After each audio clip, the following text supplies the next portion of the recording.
Good morning. My name is Ayana Hockey, formerly Ayana Gray, and thank you all so much for joining us for our third Top 10 Talks. For those of you who've been around, you're probably familiar with this program. It was started last year when we became a Top 10 institution, and it has two really cool objectives. Number one, it allows some of your colleagues to get up and polish their public speaking skills. Public speaking is not something that's easy to do. And it allows them to come up here and talk about things that they're passionate about. And as an audience, it allows you all to learn about a topic that maybe you perhaps wouldn't have gotten to learn about in another situation. I know that we spend a lot of time doing a lot of number crunching, focusing on fundraising and where we're going next as a foundation, but this is an opportunity to learn about ourselves as individuals and focus on some of those non-fundraising pieces of what we do. So we'll open this morning with a keynote from our own Dr. Matt Hodge. Good morning. All right, we can do better than that. Good morning. Good morning. Okay, it's not great. When I was asked to come and speak to this group, first thing I wanted to point out, we get caught in the weeds of kind of our activity, and rarely do you have an opportunity just to take a step back and think about how cool a place that we work at. As an alum, I love the Gators and I love the University of Florida, but the fact that we're encouraging these top 10 talks so that we can hear and learn from one another, this isn't a must-do on our checklist. This is a opportunity for us to share with one another, learn from one another, and really enriches our overall work experience. And so when I take an inventory of things I like about the University of Florida, this is a great example of it because I love to kind of get to know each of you guys a little bit better, and every time you do one of these talks, you get to see somebody shine in a space that you don't normally see them. So I was asked to talk to this group, and I said, well, we're talking a lot about top 10, top 5, but I'm like, do we really understand what the university is doing day in, day out in that space? So one, the Go Greater campaign, we obviously know these metrics, and this dashboard is shared with the group often. So you can see our progress in here. I'm not going to spend a lot of time here. What my goal for today is to share with you kind of what are the levers that the university is pulling to push us into this top 5 space. You can see the campaign progress in our timeline. The rise to top 5, and Elizabeth Keppel deserves a shout out. She and I kind of tackled this conversation. So a decade commitment. Many of you weren't even here when Bernie Matchin went to Tallahassee and began this preeminence concept. And an investment began back then to really focus on elevating the University of Florida into the top 5. We were in the mid-range, kind of in that 14 spot, and you can see we improved 12 of the 15 metrics for the 2020 ranking that really began to push us forward. And so I want to just make sure that we're kind of understand what that looks like. And you can kind of see the growth that I talked about, where we just kind of, from 14 to 17, we just hung in that 14 space.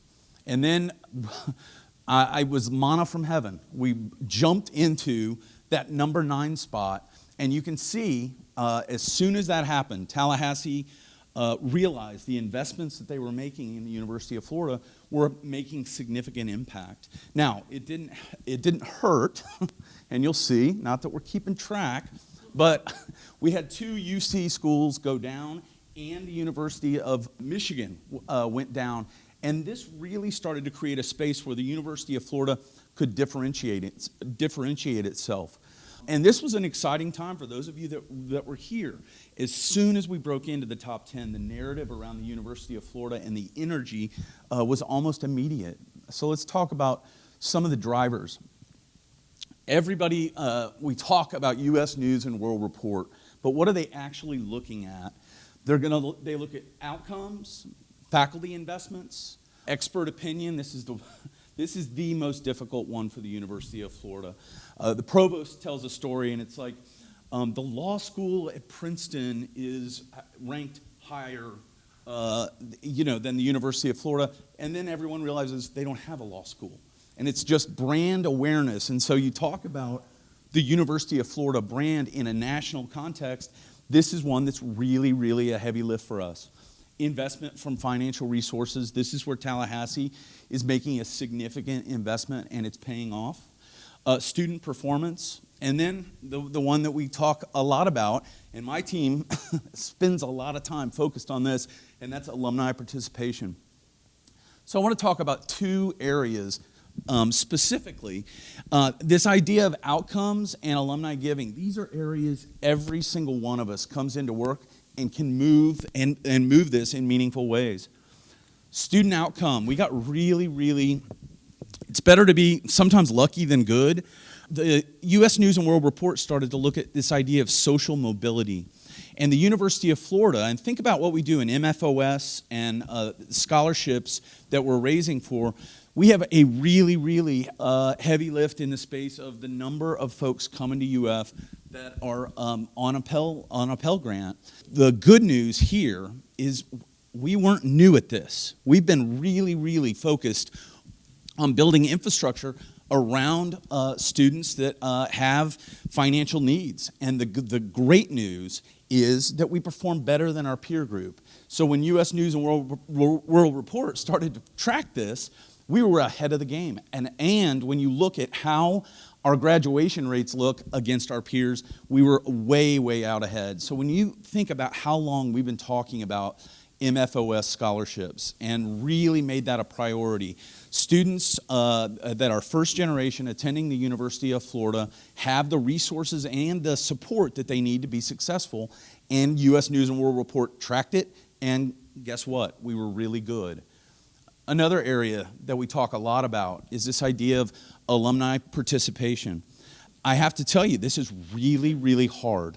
And so when we started to talk about increasing the number of alums that give, I mean, every one of us has been at the airport and they see somebody with a Gator hat, and what do they say?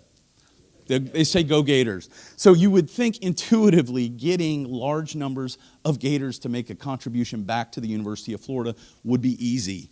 The challenge, and Dizer loses sleep about this, is the renewal rate for our donors is really difficult. And so not only is the University of Florida growing at a really significant step, think about how many alums we're putting out every single year.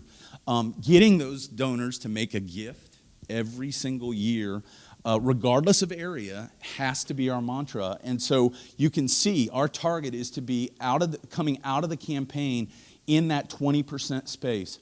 If you look at our peer groups, if we can achieve this, we'll be in the top 5 of our peer groups. And so this is another meaningful way we're going to try and help raise the university in our overall standing to be in the top 5 by the end of the campaign.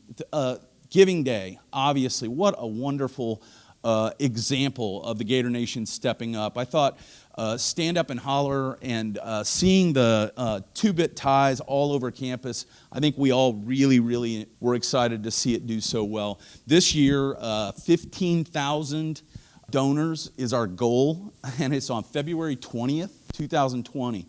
I would encourage everyone to put that on their calendar. You can see the license tags. This is another area we're starting to really go deep. The number of gifts that we receive through this program are phenomenal. And what we found, like you, sometimes we lapse giving.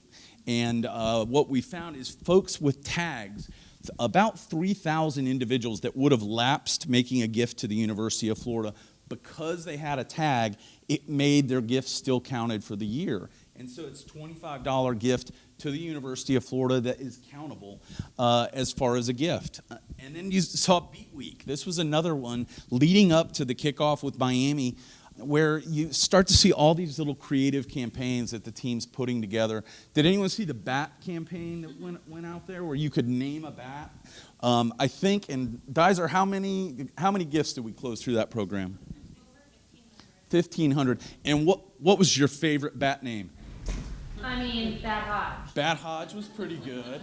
I think Mr. Two Bats was another good name that I heard. So these are just examples of how we're trying to be creative and At the end of the day, remember, this is about raising the University of Florida into this top 5 space, and we're making real progress. So when we talk about scholarship donors, when we talk about faculty endowments, when we talk about alumni giving, these aren't just broad concepts. These are real, meaningful drivers that are pushing the University of Florida into the top 5.